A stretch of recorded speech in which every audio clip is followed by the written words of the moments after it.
Hello agriculture student, स्वागत है आप सभी का फसल डॉक्टर के यूट्यूब प्लेटफॉर्म पर। मैं अभिषेक शर्मा।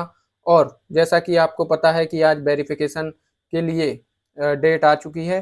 तो अब डॉक्यूमेंट वेरिफिकेशन के लिए आपको कहाँ जाना है, क्या करना है, किन किन लोगों को वेरिफिकेशन कराने जाना है, अदर स्टेट वालों को जाना है, एमपी वालों को जाना है, ये सब डिस्कस हम आज इस वीडियो में करने वाले हैं। लेकिन उससे पहले आपको क्या करना है, इस वीडियो के डिस्क्रिप्शन में जाना है। वहां से टेलीग्राम और व्हाट्सएप चैनल दोनों ही आपको ज्वाइन कर लेना है। साथ ही मैं आपको बता दूं कि जो लोग ग्वालियर आ रहे हैं वे व्हाट्सएप पर जरूर जुड़ें, क्योंकि ग्वालियर में मैं हूं। तो आप मुझसे जो है पर्सनल कंसर्न कर सकते हैं वहां पहुंचकर। तो जो मुझसे बनेगा वो हेल्प मैं आपकी करा दूंगा। ठीक है, अब चलते हैं ऑफिशियल वेबसाइट पे। आप जैसा कि देख रहे हैं, आज ये नोटिफिकेशन आया है 25 तारीख को, और इसको आपको डाउनलोड करना है। अब नोटिफिकेशन कुछ लोगों को समझ में नहीं आ रहा, वह मैं थोड़ा सा आपको समझा देता हूँ। डॉक्यूमेंट कौन कौन से लगेंगे और कैसे कैसे डॉक्यूमेंट आपको ले जाना है, original copy, printed, non printed, ये सब मैंने वीडियो में बताया हुआ है पहले से। तो उस वीडियो को आप यहाँ कार्ड से जाकर देख लें, और या फिर इस वीडियो के एंड में आप बैनर पर क्लिक करके भी जा सकते हैं उस वीडियो पर। तो मैंने उसको वहां मेंशन कर दिया है। चलिए अब जानते हैं इस डॉक्यूमेंट को जो नोटिफिकेशन आया है। तो ये जो है डॉक्यूमेंट वेरिफिकेशन के लिए आपको बुलाया गया है। किन किन यूनिवर्सिटी के अंतर्गत ये काम चलेगा, तो ग्वालियर में आपको इंदौर, जबलपुर, सॉरी ग्वालियर, इंदौर, खंडवा, मंदसौर और सीहोर में आपको वेरिफिकेशन के लिए आना है। और जबलपुर के अंतर्गत आना है आपको, एक तो स्वयं जबलपुर में, और दूसरा है अपना टीकमगढ़, तीसरा रहेगा अपना रीवा। तो जबलपुर में 3 जगह पर आपका वेरिफिकेशन होगा। अब जो भी आपका नज़दीकी कॉलेज हो, ग्वालियर हो, इंदौर हो, जबलपुर हो, खंडवा हो, मंदसौर हो, रीवा हो, सीहोर या टीकमगढ़, जो भी आपको सबसे निकट लगता हो वहां जाकर आप वेरिफिकेशन कराएंगे। ठीक है, अब वेरिफिकेशन के लिए आपको कब जाना है, तो आपको 31 जुलाई को वहां जाना है। अब रीजन क्या है 31 जुलाई जाने को क्यों बोला है आपको, क्योंकि क्या है, हो सकता है किसी एक स्थान पर सबसे ज्यादा बच्चे पहुंचे। जैसे मान के चलिए लोग बाग ग्वालियर प्रेफर करते हैं कि चलो ग्वालियर चलते हैं, तो ज्यादा बच्चे होंगे तो 31 तारीख को आपका वेरिफिकेशन नहीं हो पाएगा। जो बच्चे पहले आ जाएंगे उनका वेरिफिकेशन 31 तारीख को हो पाएगा। तो ये डेट रखी है इन्होंने 31 से 1 और 4 अगस्त तक। ठीक है, वेरिफिकेशन के लिए तो आप आराम से भी करा सकते हैं, लेकिन आप जितना जल्दी इसको करा लेंगे उससे क्या होगा कि आप फ्री हो जाएंगे। आपके डॉक्यूमेंट में कोई एरर होगा तो आपको इस डेट में जो है करा लेंगे आप उसको, और जो फिर से आप सबमिट कर सकते हो। तो ये रहेगा अप टू 5 PM तक, इस डेट के आखिरी डेट के 5 PM तक ये रहेगा।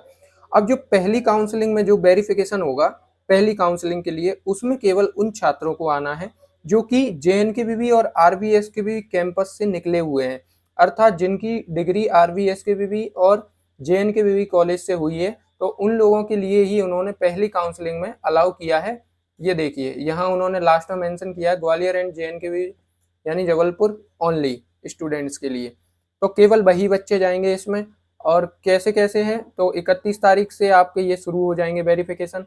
फिर उसके बाद क्या होगा, locking of choice in all courses only for students of RVSKVB Gwalior and JNKVB Jabalpur. तो आपका जो है वहां पर एक, जब वेरिफिकेशन आप करा देंगे तो वहां से क्या है, काउंसलिंग के लिए आपको फर्दर कर दिया जाएगा आगे के लिए। फिर जो है 1 तारीख से 4 तारीख तक आप रात के 12 बजे तक काउंसलिंग करा सकेंगे। काउंसलिंग के लिए मैं एक वीडियो बनाऊंगा, तो आप चाहो खुद से भरना तो उस वीडियो को प्रेफर कर सकते हैं, और बाकी आप अदर स्टेशन जा सकते हैं जैसे कैफ़े वगैरह, नेट कैफ़े वगैरह। तो 1 से 4 तारीख तक आपको काउंसलिंग के लिए बुलाया है।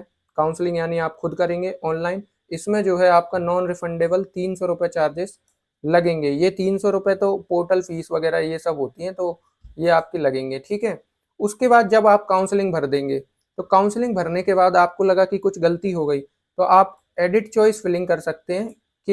KVB पोर्टल क्या है, कृषि विश्वविद्यालय पोर्टल है, और ये पोर्टल क्या है वो भी मैं आपको उस वीडियो में बता दूंगा। तो ये जो है 2 से 5 तारीख के बीच में आप इसको एडिट कर सकते हैं। उसके बाद आपका अलॉटमेंट डिक्लेयर हो जाएगा, एक अलॉटमेंट नोटिफिकेशन आएगा जिसमें आपको कोई कॉलेज अलॉट हुआ होगा, तो वो आपको 7 तारीख को अलॉट हो जाएगा। जब 7 तारीख को आपको ये अलॉट हो जाएगा, तो अलॉट होने के बाद आपको क्या करना है, जैसे आपको अलॉट हो गया, तो अलॉट होने के बाद अगर आपको वह कॉलेज पसंद है, यानी आपको फर्स्ट प्रेफरेंस मिल गई, तो आपको क्या है, 5,000 रुपये जमा करा देने हैं अपनी सीट बुक करने के लिए। ये जो 5,000 है नॉन रिफंडेबल हैं, और इनको जो है एडजस्ट किया जाएगा बाद में, जब आप फीस और रिपोर्टिंग टाइम पर डिपॉजिट करने जाओगे ना, फीस रिपोर्टिंग टाइम पे, तो उस समय इसको क्या है, एडजस्ट कर दिया जाएगा। तो वो भी उन्होंने 7 से 11 तारीख तक ये रखा है। तो आप 7 से 11 तारीख तक जो है रिपोर्टिंग फिर से करोगे, एक बार उस कॉलेज में रिपोर्ट करोगे जो आपको मिला है। जैसे आपको ग्वालियर मिल गया या आपको जबलपुर मिल गया, तो इस बार आपको रिपोर्टिंग करने उसी कॉलेज में जाना है जो आपको मिला हुआ है। ठीक है, फिर उसके बाद जो है आप एक्सेप्ट करते हैं कि आपको सीट मिल गई, तो आपने 5,000 रुपये जमा करा दिए। अब किसी केस में आपको जो है कॉलेज, आप किसी केस में अब इस केस में आप अगर कॉलेज नहीं जाते हैं रिपोर्टिंग के लिए और आपने 5,000 फीस जमा करा दी, तो इस टाइम पीरियड में अगर आप कॉलेज उपस्थित नहीं हुए, तो आपकी सीट जो है दूसरे व्यक्ति को दे दी जाएगी। ठीक है, साथ ही अगर आप इस समय अपनी सीट कैंसिल भी कराते हैं, तो आपको कोई भी फीस वापस नहीं की जाएगी, ये बात आप याद रखना। ठीक है, अब जो है आपको अलॉटमेंट मिला, पहला जो प्रेफरेंस मिला, कुछ लोगों को पहला प्रेफरेंस मिल जाएगा, किसी को दूसरा प्रेफरेंस मिल जाएगा। तो फिर क्या होगा कि कुछ बच्चों को पसंद नहीं आएगा, तो वहाँ जो है अपग्रेड का ऑप्शन रहेगा ऑनलाइन में। तो ऑनलाइन में जब अपग्रेड का ऑप्शन होगा, तो आप अपग्रेड कर देंगे, तो अपग्रेड का रिजल्ट जो है इसी दिन में आ जाएगा। जैसे कि यहाँ 7 से 11 के बीच में आपको आ जाएगा। इधर नीचे लिखा है उन्होंने, reporting and deposition of remaining fee at allotted college by selected student first round counselling who have accept the allotted seat. ठीक है, candidature of non reporting student will stand cancellation their seat. जो non reporting मतलब जो report नहीं कर रहे हैं, तो वो क्या है, अपनी की सीट को कैंसिल समझें या कैंसिल करें, तो उससे क्या है, जो नेक्स्ट पर्सन है उसको दे दी जाएगी। ठीक है, online cancellation from admitted seat in person at allotted college, तो ये भी आपको 8 से 11 तारीख के बीच में करना होगा। ठीक है, लेकिन अब एक बात याद रखें, कुछ बच्चे सोचेंगे कि मैं सीट जो है अपनी कैंसिल कर देता हूं, तो क्या मुझे सेकंड राउंड के लिए मिल जाएगा अपग्रेडेशन? नहीं मिलेगा आपको। जो है अगर आपने कैंसिल किया, तो आप सेकंड राउंड में नहीं जाएंगे। अब इनमें कुछ बच्चों की जो दिक्कतें आएंगी, वो कुछ ऐसी होंगी जिन्होंने EWS टिक किया होगा और वेरिफिकेशन के टाइम पे वो डॉक्यूमेंट नहीं बन पाया होगा, तो उनको थोड़ी तकलीफ आएगी। तो उनका क्या करना है, वो उसके लिए अलग से वीडियो बनाया जाएगा।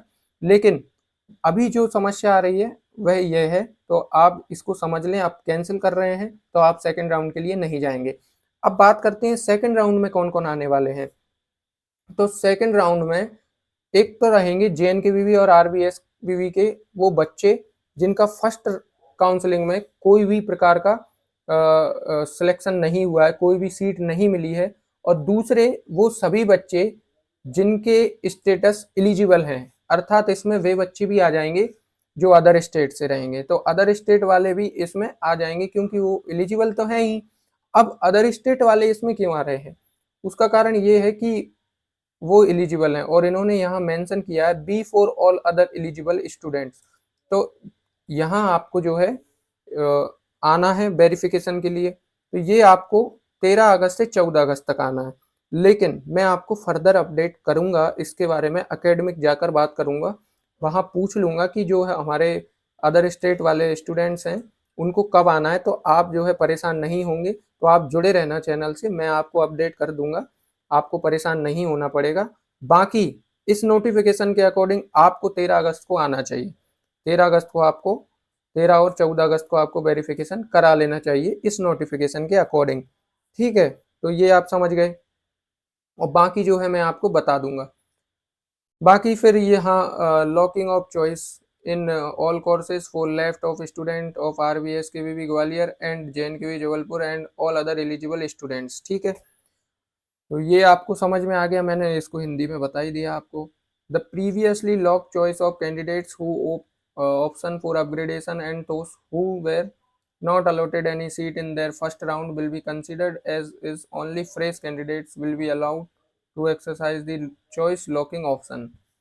इसमें क्या रहेगा, मैंने जो आपको बोला था कि जिन JNKVV और RVSKVV के स्टूडेंट्स को फर्स्ट काउंसलिंग में एडमिशन नहीं मिला, उनका जो है इसमें रहेगा। साथ ही जो अपग्रेड वाले हैं उनका भी इसमें वेरिफिकेशन का काम रहेगा। ठीक है, फिर सेम आपको डिक्लेयर किया जाएगा, अलॉटमेंट आएगा, अलॉटमेंट के बाद आपसे एक नॉन रिफंडेबल फीस ली जाएगी उस सीट के लिए, अगर आपको फर्स्ट प्रेफरेंस मिल जाती है तो।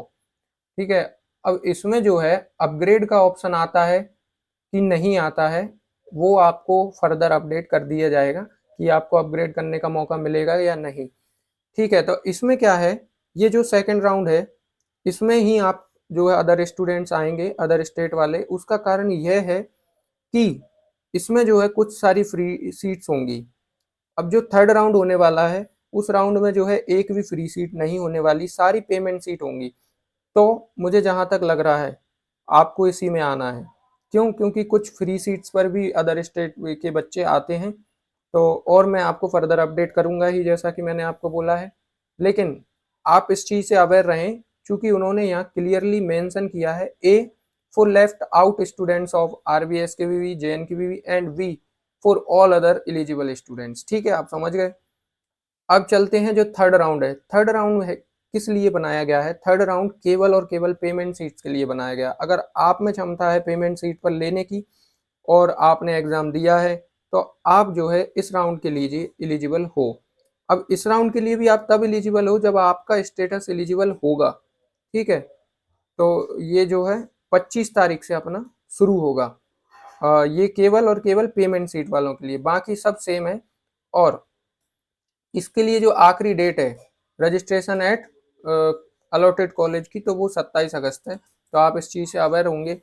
ठीक है, आपने अच्छे से ये डॉक्यूमेंट पढ़ा होगा, कुछ सारे आपके डाउट होंगे, और भी डाउट बनेंगे तो आप कमेंट सेक्शन में बताना। जैसा कि मैं प्रीवियसली वीडियोस में आपको कमेंट में जवाब देते आया हूँ तो इसमें भी दूंगा, आप उसकी टेंशन मत लेना। ठीक है, मिलते हैं आपसे अगली वीडियो में। तब तक के लिए आप जो है अवेयर रहें और हमारे चैनल से जुड़ जाएं ताकि आपको हर एक नोटिफिकेशन समय से मिलता रहेगा। ठीक है, धन्यवाद।